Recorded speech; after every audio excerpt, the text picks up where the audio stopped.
观众朋友，今日个好么？欢迎收看《福起来》，我阿明姑刘孝明。台湾是一个多元族，同时嘛有一个多元文化的国家。其他人强人佢可以用自家母语参考到无像个舞蹈啦，无论音乐来表现自家母语的文化。你今日有唱到係另外一個人強嘅後生嘅，一定分配用自家母語來參加，我哋啲音樂來表現自家音樂同我哋母語當中，特別嗰傳統嘅文化部分，一定嘛有設計嘅，一定按照傳承實踐以客為準嘅一啲音樂，我哋馬上歡迎今日兩位來賓來到我現場，睇睇喺我哋開學來到現場，開學好。主持人好，大家好，我係來自一個內埔嘅陳學秀。各歡喜吼，今日來個福起來，從大家人小間人設計嘅節目，小間人設計嘅音樂，小間人設計一個傳承實踐，好。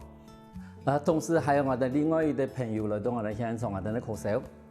大家好，我是柯肖，來自高雄的獨立音樂人。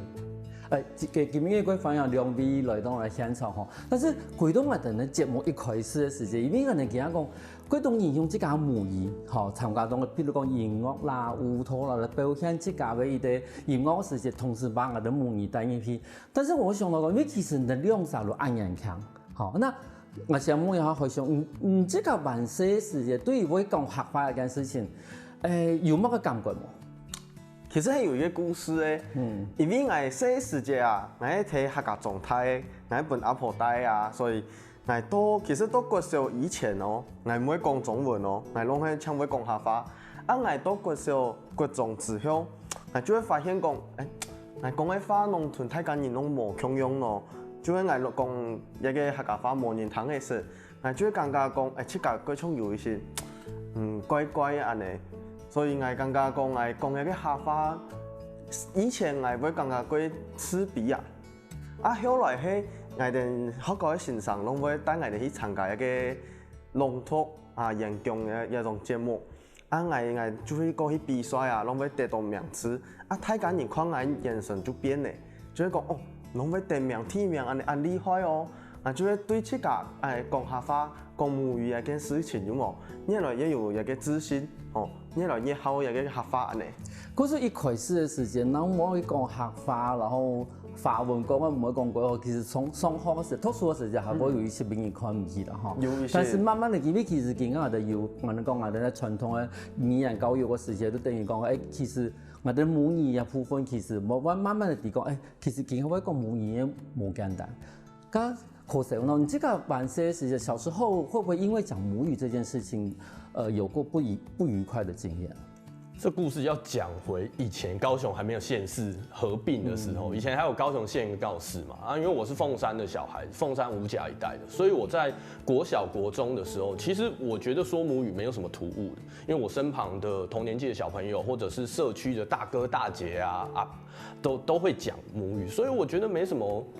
奇怪的地方。可是，一直到高中就要考試了嘛，那我那時候考試就進到高雄高商，那高雄朋友就知道雄商它就在新崛江的旁邊，所以它是一個很流行文化的地方。在那個時候，大家年輕人流行文化幾乎都是從新崛江啊、玉竹街來，再加上雄商比較特別，它是女生比較多的學校，所以我們一班假設40個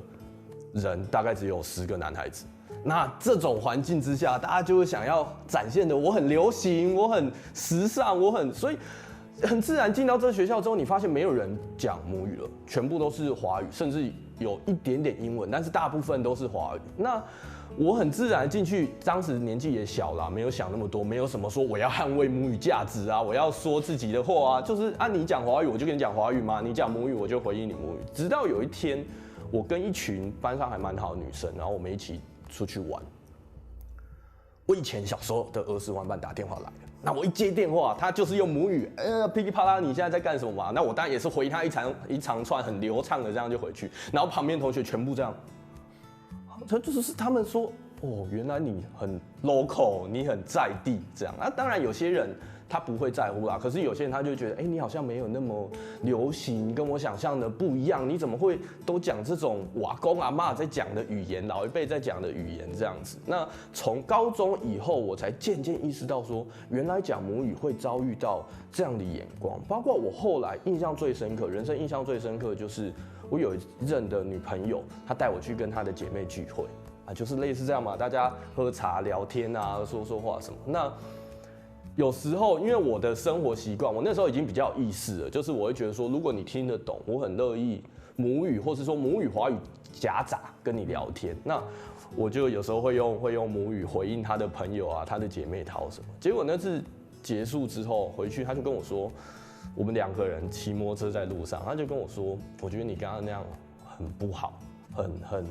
他就露出，他没有直接讲，但是给我感觉就是有一点点丢脸的感觉。我就说为什么？他就说可能里面5、6个人里面可能有一个姐妹她听不懂母语啊，你用那样大量母语讲，她可能会听不懂。然后我就说，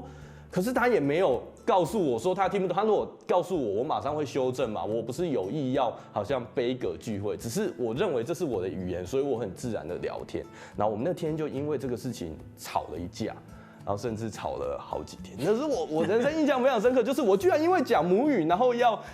跟人家起争执，然后要被别人觉得说我好像没有礼貌，我好像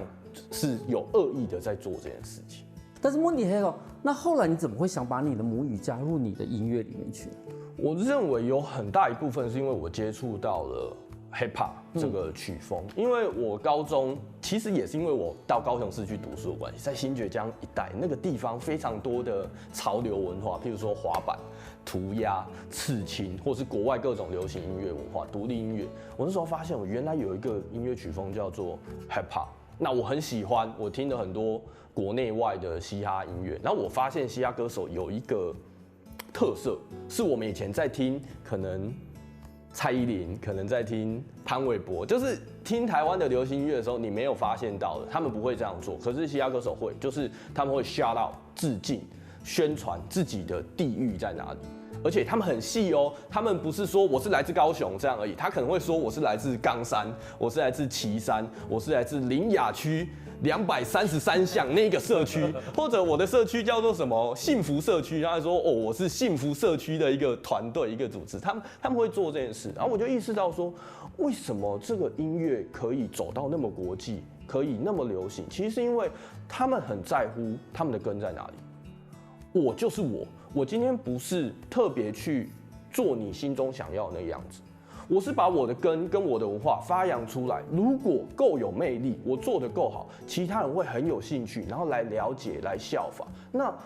我们台湾人创作音乐的根是什么？绝对不是盲目的去学黑人文化或是白人文化。那我们的音乐回头去想，我的土地、我的语言是什么？那我那时候就想到说，其实我小时候很大量的在使用母语啊。那母语应该是一个非常重要的事。虽然我的生活也会用华语，可是也会用母语啊。我不应该只用华语来创作。那当然，母语创作有一些比较困难的地方，可是我就从这个时间点开始尝试去做母语的创作。刚才谈的真的是一种算是以你音乐去影响到你这个使用母语的情形。刚回想到你都想要用这个母语来创作音乐。我想法是安尼，因为音乐那种东西啊。就像柯小头讲的安尼，迄无一个国际性的，他一个人谈到好谈的话，另外一个人嘛要谈啊。就像来谈伊个英文歌，来嘛谈唔出啦。以前细个时阵，来那谈的时个英文歌啊，就谈到伊个旋律好谈啊，有个 beat 个音乐喺嗰邊同，喺嗰邊同緊，有冇？以前有個彈個吉他的，有個 piano 的，嘛個路彈啊。那就想講吼，因為太家人像我哋也 P A 啦，也曉上人，就像我哋頭先講嘅，也母語啊，其實冇乜個人會講嘅。太家人談也個母語有一些自卑感，因為冇人講啊，所以我哋想講用一個音樂有冇？做一個音樂俾太家人談啊，一定嘛談唔是一個母語嘛，所以就像談個英文咁樣，一定更加一個鬼酷啊。所以一個人談到哦講鬼厲害，另外一個人談到嘛講鬼厲害嘅話，那就會越來越多人去來去學我哋一個母語安尼。嗰就等於你講，唔因為講音樂一件事情可以，唔是講即個一天愛會英文，好，比如講而家你早期談英文嘛吼，後來談英文、日文，後來他個人講談韓國的歌話，但是你看有種人。小人讲韩国话，但是你讲个嘛个叫做韩团的歌，每一个人都会跳，可是。你说有多少人听得懂它里面在唱什么？就是，但是它那个旋律其实已经超越了它的语言性。可是，到底可能有讲到一地方，你讲，因为也个 hip hop 底部其实还有点过自家的成分在底部，但是是不是也要代表说你的歌曲要让人家去非常喜欢，才能够去超越所谓的语言的反例这部分？我觉得 hip hop 它有一个特别的点，就是它的歌词很多。我其实小时候都会跟我爸妈说，你为什么要唱 hip hop？ 他们不听这个东西嘛。他说，我跟他说，哎，爸妈，我要去唱歌。他说唱什么歌？唱 hip hop， 这是什么东西？都在那边念。但它的特别也是这样，就是它有非常多的文字在里面，所以它可以讲非常多的话。同样3分钟的时间，可能别人是100个字 ，hip hop 可能是400个字，所以它可以放很多东西在里面。那回到刚刚题目来说，就是我觉得，首先是这个东西本身的魅力。不管你今天是音乐也好，是影剧也好，是任何娱乐产业，你想要透过它去分享你的文化，首先它本身要是精彩的。我们不能说，因为我用母语来做，所以我容忍自己做的比较不精彩。那中间过程难度是不是一样？不一定，因人而异。有些人觉得用母语创作比较轻松，有些人觉得用华语创作比较轻松。但不管怎么样，你端到听众、阅听者的面前，它必须要是相同精彩的程度。那接着之后，你才有办法吸引他去了解你在做什么。因为就像主持人刚才讲的，我印象很深，我小时候有很多的朋友会告诉我说，他不听华语歌，他可能听日文歌，他听英文歌，因为有很多人他是对语言或者说文字没有那么敏感，他不愿意去了解说他在干嘛，他宁愿听一个他不懂的语言，比较不会出戏。所以大家也不能期待说，就像韩团啊，虽然很多人会跳韩团的舞，然后会听韩国的音乐，可是他也不一定了解每首歌在干什么。但只要这里面有30%、50% 的人进而去了解，那这个文化就分享出去。冇錯。嗰個音樂一件事情，唔管是講係你這個母語係共用嘅一種法，可是你可以用因為音樂，讓他個人可以認識這個母語。尤其係我睇到節目，我哋咪嗰度嗰陣係內容。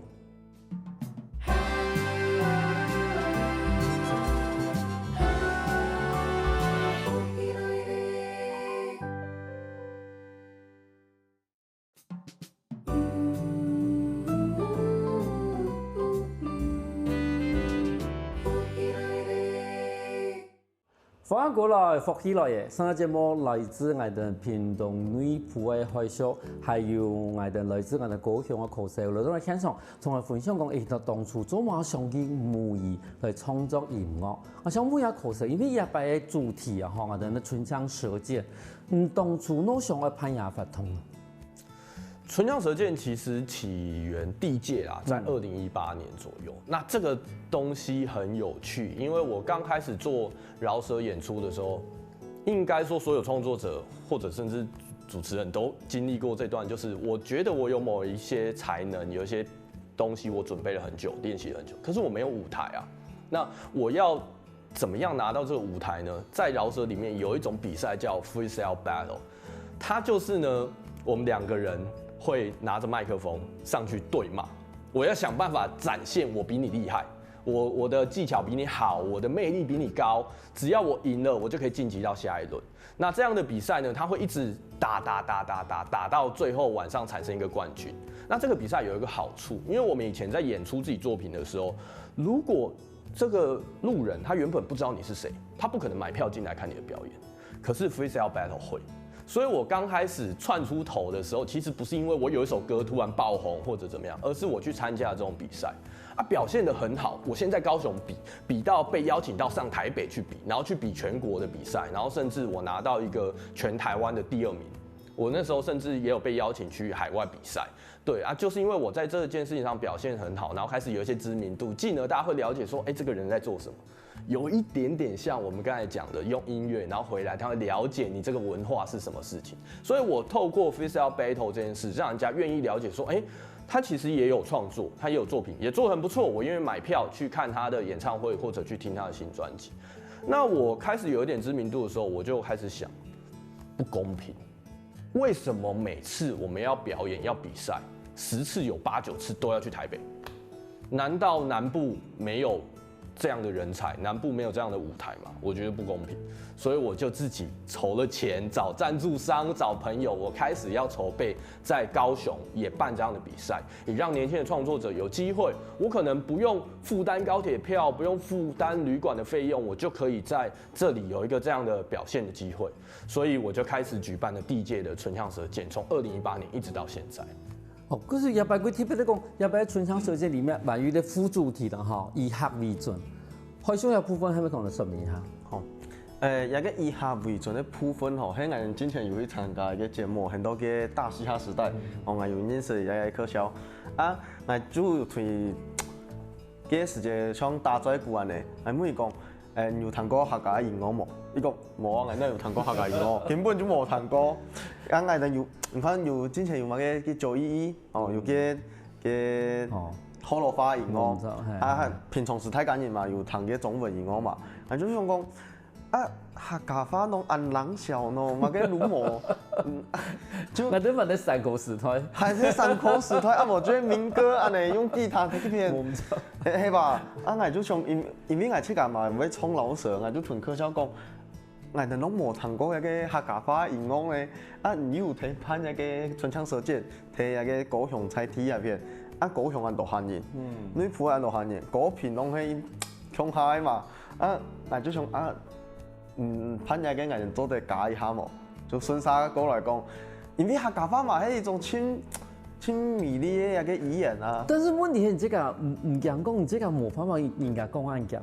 唔會啊，那唔會。我客家音樂喺講嘅時間，我上過喺唱嘅時間，佢講法魯莽一啲。因為你話嘻哈語的體式，你講而係節奏感其實幾強。係啊。但是節奏感有部分其實喺我哋客家音樂裏邊最缺乏的一部分。根本就冇。啊，唔看我阿婆喺罵人嘅時間，佢動詞打詞，動詞打詞，有冇？係啊。你罵人嘅時間，哦，佢講法一塊糖，講一塊糖。其實我覺得不是客家語言不能做這件事情，是沒有人想到我要很大量的這樣子去融合。對啊，怎麼可能會有一個語言是不能跟節奏融合？你看，像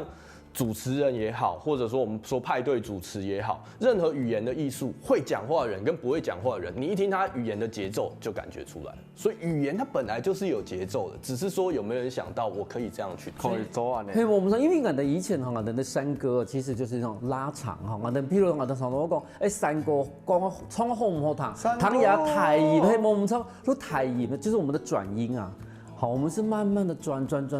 到悠揚，不知道轉到哪裡去。好，對，但是變成講，可能對於古早的比較早期的一種民謠來說，其實節奏不是它的重點，旋律跟如何去轉韻這件事情才是我們早期山歌的一個重點。可是變成講，人家把節奏綁入來的時間，同時就像同我有講一樣的，有很多的語彙放進去，這部分睇轉的時候有問題嗎？那有嘛嘅問題啊？就像頭多而講嘅嘛，有個唇槍舌劍嘅 rap battle 嘅有個比賽吼，其實講快糖嘅時候，我哋主組有冇？所以來罵唔罵我啊你嘛？啊我哋客家人唔講我阿婆有冇？平常時睇罵我嘅時間一快糖，佢詞路嗶咧，伊就出來嘅。啊我就係睇佢衝有個 rap battle 嘅時間，再揀進去。就打對面打都唔用咧，錯冇？咁阿弟，等於你講，我們在草詩的時間可以用，但是問題係講，譬如說，假如說我今天我講的客語你聽不懂，那即使是我符合了節奏啊，節奏感也對，可是你聽不懂，你懂嗎？那種感覺有對嗎？對，所以我覺得這是一個很關鍵，就是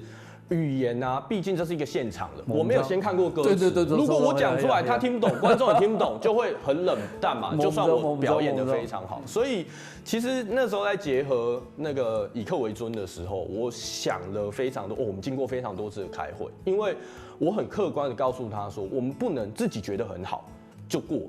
你必須讓所有可能他是走路經過的，然後他看到他就覺得真的很精彩。像我們之前也已經做到，有一些選手他真的把客語的詞彙放在裡面，所以有一些選手他開始嘗試會，譬如說有一個 key point， 有一個關鍵點，我放客家話，我放一個客家的俗諺語啊。對，然後這個時候觀眾，因為其實我覺得客語、華語或是沒有離得那麼遠，它的邏輯是類似的，就是你可以用猜的。上下文去猜，不像你真的突然讲一个西班牙语，我完全不知道你在说什么。可是如果你有上下文的话，观众可以开始理解到你是什么意思。里面有头想提件事情，跟我们假帮啊提。就頭到你知阿婆講嘅話題噃，我上次我講到天嘅假係嗰時幾時間？你這個做時間，唔加冇人其實我嘛還是當唔過客家話唔係全部攏係安尼罵人嘅，我係要加幾嘛嘅打亂咗劍王啊，錯冇？哦，打亂咗劍王。看伊個人安尼，鬼天安尼嘛，錯冇？你也嘅我佢講對面，按弄按見咯，按打亂咗劍王安尼，錯啊！所以唔係我哋攏係罵人嘅話啦。因為也最夾嘛，吼，也種人哋講，罵人的話其實學得最夾，好，罵人的話其實是學得最快，然後也是學得最早的啦。我們在任何接觸任何的一個語言的時候，但是因為人哋提供一下你這個嘛，假不懂啊，等那山歌啦，等那八音啦，吼，有作為啲客家 style 的 beat，也很用的一種情形。我講到係安尼，因為大部分那個 rap 的畢業嘛，就會用古典安尼去打。動詞打詞動詞打詞嘛，我哋客家發音唔係嘛有嘅把嘛嘅腔啊嘛嘅，有嘅時間就可以同嘅其他音樂都結合，就會唱講動詞打詞動詞打詞腔，然後就再動詞打詞，安尼。對，其實是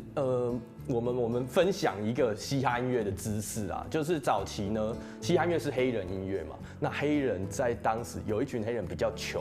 所以他沒有辦法說我要做一個音樂，我就像樂團又買一把吉他10萬塊，買一把貝斯10萬塊，買一組鼓10萬塊，他沒有那麼多10萬塊。那他怎麼做音樂？他用偷的，講偷有一點點難聽，但是他用偷的家用啦，哈，譬如家用啦，對啊，借我用一下，借我用一下，我去找一首歌，它的大鼓好好聽哦，我把它錄下來。這首歌的小鼓好好聽哦，我把它錄下來。這首歌的鋼琴聲好好聽哦，我把它錄下來。全部的東西合在一起，想辦法調整，讓它協調，把音樂放出來。因為我沒有錢做一個很非常華麗的編制，我做30秒的音樂，但我讓它重複播放一整個下午，然後年輕人就聽着這個音樂在那邊跳舞啊，像前陣子奧運很紅的霹靂舞 breaking， 其實就是這樣，我們用一個同樣音樂的 loop， 然後大家一直這樣去玩。這個東西在華語叫做取樣。就是我把它 sample 過來，我取了這個東西來做一首新的音樂。那我在籌備以客為尊的時候，我就想到這件事情。既然他們可以去取以前黑人的傳統音樂過來，為什麼我們不能來取台灣人任何的傳統音樂進來？我們可以啊，而且這個的文化價值是更有趣的，因為以前沒有人做過這件事。於是我開始廣發去找一些 beat maker 的朋友 ，beat maker 就是制作編曲的人，在嘻哈裡面他叫做 beat maker， 就是做這個 beat 的人。我找這些朋友，然後開始給他們一些像客家的八音也好，客家的傳統音樂，甚至一些我覺得有趣的作品，我就給他們我說，我們有沒有可能來取樣這些東西，做一些新的拍子來玩？而他們也真的做出來，成效非常好，非常精彩。一部分是我感覺到幾神奇啦，因為我哋傳統啊，都因為講啲山歌啦，啲平板，然後全部都嗰種老人家啲彈，同時也俾嘅曲式嘛係鬼老。那頭先我講八音嘛，八音都是我們在那種早期那種要敬神啊、喜慶的時候才會聽到的。哇，真是鬼難想講，要按樣我哋接合好了。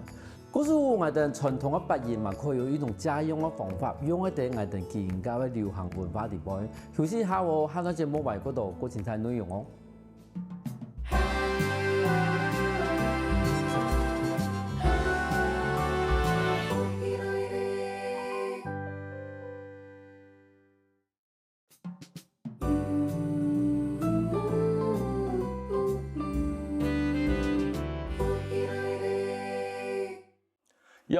每個人要參與我們的活動都非常歡迎。我今天來上節目，順便帶來我的專輯。我在乎我的母語，在乎我的土地，保持我的骨氣。感謝你的鼓勵。我一天一夜都在做音樂，把所有的東西放進我的排程，很開心今天可以來福氣來了。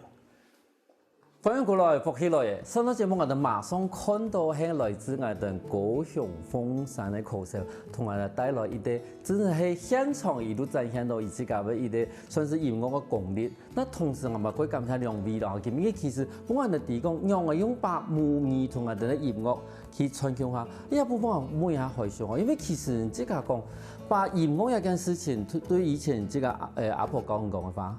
接拍放落的时间，你感觉到最困难的係乜嘅呀？最困难的哦，我感觉最困难的，屯客家话、屯音乐安尼，一个 rap 音乐安尼传统起来，最难的其实係写一个歌词，因为有时一个 rap battle，rap 唔管係 battle 啊，還是 rap 音樂啊，伊最重要係乜嘅？伊最係押韻。啊，唔過客家話押韻係有啦，啊唔過有時唔係按好寫，你知冇？有時啊寫就變中文，啊一個客家你用中文喺寫嘅時候，客家話我用嚟講啊，你就見寫見唔錯，見寫見唔錯，所以我講最困難嘅應該係我屯一個客家嘅歌詞，我寫入去一個音樂碟位，我用嚟配合一個 beat 啊，我哋把音嘅時間我用嚟做啊，咱可以全部傳唱下，安尼係最困難嘅。那亚部分哦，在作词的时候用母语放到自己的音乐里面，你觉得最困难的部分在哪里？刚海旭讲这一段我蛮有同感的，然后我也有去整理说为什么会遇到这样子的困境。我后来给这个状况的解释是因为我们在华语啊有受过所谓系统化的教育。可是我们在母语上面没有，至少以前没有，所以其实现在很开心是看到各种语言开始，像有些会追求正体字，我要怎么写，然后有些是拼音，我要怎么念，因为有时候这个村跟这个村讲出来同一个字，发音就不一样了，就隔壁村而已哦。甚至我们不要说南北的很多不一样的腔调，很多腔口的差异。那因为我没有受过这个系统化的教育，所以在我们创作的时候，很多问题我们不知道怎么解决。譬如说华语，我现在写了一个词，我要押韵，我会很快的用注音符号去思考。因为我们以前有学过声母、韵母，然后有学过什么字、什么词，很多，大不了我去翻字典。我去翻词典，我可以解决这件事情。可是，当你回到母语创作上的时候，第一，那个拼音系统我可能没学过，或者我们在沟通的时候用的不一样。比如说，我们现在要一起创作，但是可能有人学罗马拼音，有人学传统，就是我爸妈教我怎么念，我就怎么念。那我要怎么沟通？在这些上面都会遇到问题。那其实是大概这5年、10年，比较有人在提倡说，我们开始也要建立一个系统。那我知道。当然也有些人觉得哦这样好麻烦哦，这样很吃力啊，为什么要去多学这种东西？我就已经会讲，可是这个系统才有办法帮助说大家在沟通上或在创作上，我遇到阻碍的时候，我要怎么去突破它？对。我们知道押韵更困难。我们不仅一个韵哦，我们客家话就很多的韵，有时候这个听起来这个韵听起来好像很像，但是其实它的那个尾音压的是不同。其实可以用嘛，不可以用，但是你已没有其他的话可以去取代了，你只能将就用。其实我们在写文章的时候也遇到这样的问题。但是现在有一个就是说啊，譬如说教育部，以教育部来说好了，我们客语有教育部的一个拼音的方式，那其他的母语其实也有。那你觉得这会是一个解决的方法吗？我觉得很多事情，尤其是这种没有前人试过的事情，你只能先做。那尝试之后，如果你觉得有更好的方法，我们再来参详，我们再来讨论。因为你现在如果说我认为它不是最好的，所以就不做，你就不知道它可以做到什么样的程度。我认为现阶段我们只能这样去做。而且像刚才主持人在聊的时候，我心里也很有感受，就是有时候。我们在某些事情上太苛刻了，譬如说我在做母语创作的时候，很常遇到所谓母语的前辈会说：“你这个不行，你这个不正统，你这个导音。”你像比如说导音在母语创作一直都是争执非常剧烈的，可是其实你去听华语音乐。大家都在导音啊，月亮代表我的心。如果我一个字一个字字正腔圆的唱，它就没有那个感情在了。但如果我们要往下一个阶段走，我想我们势必要更有包容心，然后接纳更多的，尤其是年轻朋友一起进来这个文化里。不过哈，唐都警告哈，我反而是比较乐观的。因为其实我们会一直有个问题，就是说，当你没有一个主题去让年轻人去开始去回头学母语的时候。那母语真的就会消失。可是人家打唐都讲，你过想有一个音乐一个载体，音乐这个载体，然后让你开始投入到因为音乐然后我们把我们的母语加进来，然后甚至在我们的创作的过程里面，我突然发现就是说，哦，我好像以前学的不够多，那我是不是要再去多学一点？因为很简单嘛，我未来在跟人家吵架的时候，我未来在写歌词的时候，好，我就是我变成我必须要很用功的去学更多的谚语也可以啦，甚至是我们的客家话个五发黑话。好，就是说早期的人才会讲的一些很在地的话，把它放进来。第一个它更炫，好，那第二个表示说，我用功，好，就是说，但是这样子的方式可以让我们的年轻人更自动的，这才是成人去开始回头去寻找自己母语的学习方式。未来呢，有没有想法？还是未来我哋其实还要去继续办那个唇枪舌剑啊，因为讲。就算讲后来无人来谈那个 hip hop， 啊无人做那个事情，我哋拢会坚持继续做下去啊。为了唔管迄为了我去教，为了客家，为了伊个个葫芦花拢共用，因为我感觉讲，就像唔同都讲那个音乐做那个载体，吼，用那个音乐继续做，唔管有人谈无，只要有一个人系加音我哋就会继续做下去。那柯香呢？你对未来有什么计划？其实我不是说这几年才开始做母语的事情，只是我酝酿了很久。刚才主持人在讲那个回去问长辈这件事，我就非常有感觉，因为其实你照着课本在学那个东西，你是很容易忘记。但是我就常常为母语创作说，我怎么讲都是讲这一个词，我不相信啊，华语可能同义词有10个，为什么母语只有这一个？于是你开始去问长辈，然后你会学到比较文雅的。你会学到比较粗鲁的，然后你开始可以去代换，而且那个东西你很难忘记，因为你花了很大的功夫，你才去学到这个，甚至我们讲的黑话，有一些地方的别称，这个东西啊，我其实花了很多时间酝酿这件事，只是说这几年开始，比如说到总统府演出也好，比如说办唇枪舌剑以客为尊也好，开始有机会让大家看见。那我自己的规划是，我会把不同语言的音乐创作并行。我也不会只做母语创作就不做华语创作，因为对我来说，我从小还是有很大的人生阶段在使用华语，那也有使用母语，我认为那都是我。像我们2024年的10月，我们就有安排唇枪舌剑以客为尊嘛，我们就把客语元素、客家的文化元素融入了这个 rap battle 里面。除了这个呢，因为大家知道24年总统就职典礼的时候，我有去演出，那在2024的11月，我也跟找了王宗伟，就是一个客语歌手，我们一起重新组织了一个小小的巡回，在台北场、高雄场都有。因为那场演出之后，我收到非常多的讯息，他说：“柯小，我在电视上看，我在网络上看，真的好精彩。可是不是每个人都有机会到总统府前面去观礼。”然后说有没有机会我可以现场来看这个演出？我就说好，我来找钱。所以我就很认真的去，大概花了半年多的时间筹备这一个演出。所以在24年11月的时候，我就会跑这个演出，然后也跟大家来分享母语的文化啊。这个演出有一个点很重要，是我所坚持的。我在很多表演看演出啊，我常常发现歌手上台唱母语歌，一下来访问的时候变华语，